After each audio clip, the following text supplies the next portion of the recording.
Welcome to Pro Tools Expert, my name's Dan Cooper. In this video, I'm going to show you a really quick way to add some character and interest to your lead vocals using this Waves The King's microphone plugin. It's a mic modeling style tool. Got 9 different flavors here of vintage style microphone, all very distinctive sounding as well.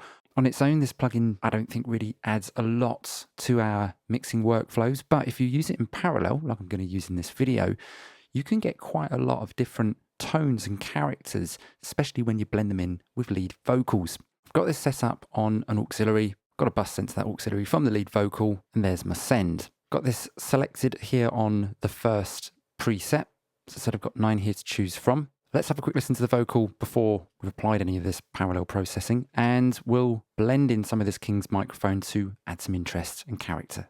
She gone left me, yeah, she's gone. I sit and wonder what I did wrong. I ain't done nothing to nobody, sitting here all alone. You can hear like a crispness coming through, it's nice. So let's play around with some of these presets. I lay thinking, baby, all night, what I didn't do to treat you right. I ain't done nothing to nobody, sitting here all alone. It's nice. Remember, we're working in parallel processing here, so we still got a bit of the original unprocessed sound in here. I tried to call you on the telephone.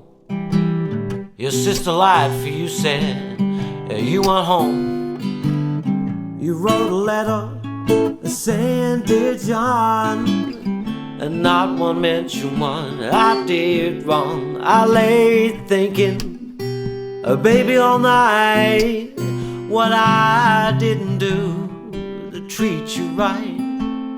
I ain't done nothing to nobody, sitting here all alone. Anyway, for more information on the King's microphone plugin by Waves, do check out the Waves website. Hope you guys got something from this. I'm Dan from Pro Tools Expert, and I'll see you again soon.